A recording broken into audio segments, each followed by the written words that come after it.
is Jorge Rubiano. I'm a lecturer at the University of Valle in Colombia, Universidad del Valle. I am coordinating the COMPANDES project for King's College London, based in Cali and working in several basins throughout the Andes. I like this job because it implies to get involved in too many issues related with hydrological resources, land use, climate change, which are the topics that I like to study, and to bring that knowledge into my practice of teaching and lecturing.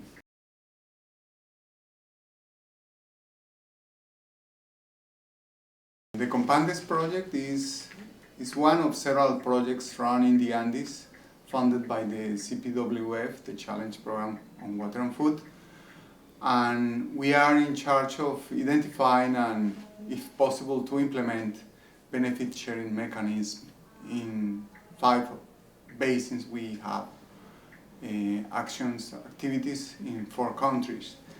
We have 2 basins in Colombia, Coello and Alto Putumayo, one in Ecuador, Duale, one in Peru, Rio Santa, and another one in Bolivia, Alto La Paz.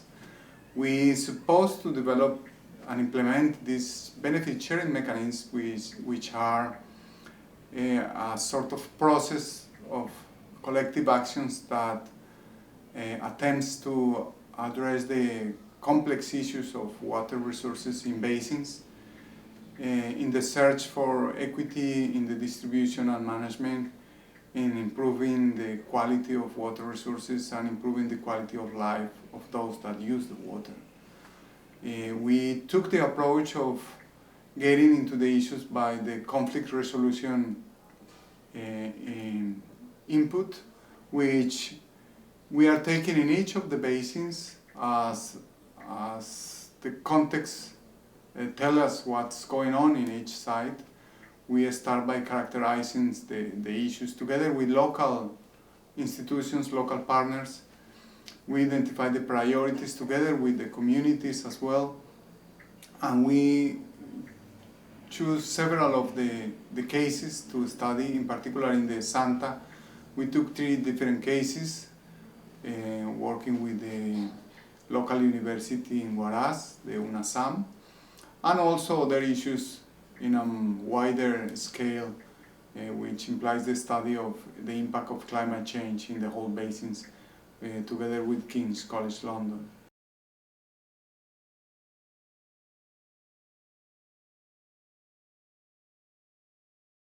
The benefit sharing mechanism is a collective action process that addresses complex issues and allow us to confront the uncertainty of the future. I would say that, and we are thinking in benefit sharing mechanisms for water conflict resolution issues in the basins we are working on.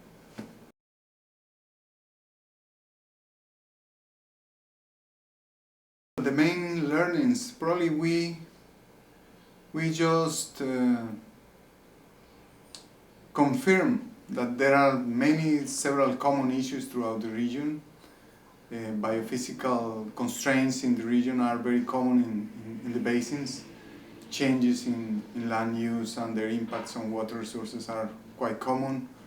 Problems of water quality, water distribution, and water use is a common problem throughout the region. There are more competition for the scarce water resources. And in terms of the social and institutional aspects, we also identify common issues like the big distance that we have between the legislation and the rules with the practice that we users have to do and have to make with water. And in this big gap that we find, it's easy to find equity issues, concentration of power, concentration of resources in some of the users, and these create conflicts. And probably the common thing that we just confirmed that we have in the Andes are conflicts for water resources. And we learn as well that we need to work in solving that, creating a dialogue, and a dialogue in which we have in the same table the most of the actors, probably all of them, but working in similar conditions. So what we do is bringing the knowledge and science into those marginalized to improve their level of negotiation to achieve these benefit sharing mechanism.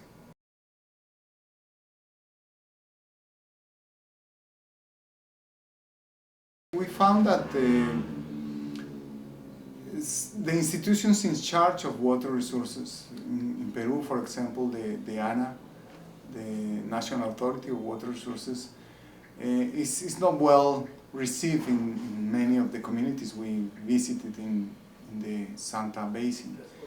So what we do is try to increase the level of understanding from the community side and also from the National Institute in terms of the need to sitting together and talking in the same language with the same level of information.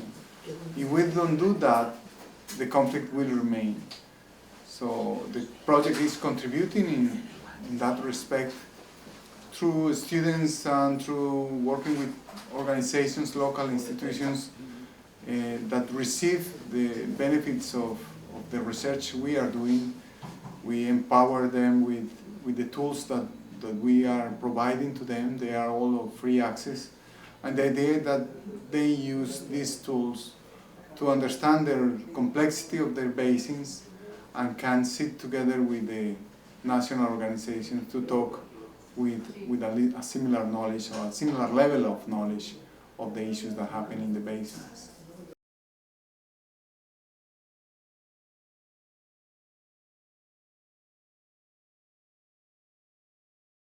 Well, the contributions of the project are now being taken by local organizations. We are discussing with the Instituto de Montañas, the Mountain Institute in Huaraz, and also with the university, the use of the information that we already produce.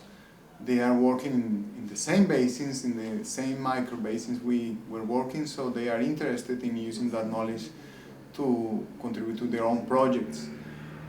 We envision for the future that throughout the Foro Agua Santa, this will raise the capacity of the forum in advising the authorities and the local government and the regional government in what should be the future of the basin based on the information that we just share with these local partners. We think that needs resources, that needs our presence as well to push that further. But I think that with the capacities that we live in the professionals and the other organizations, that will be possible even without our presence. I think the first thing is to be aware that nobody is able to do the things by themselves. They need to sit together with other people.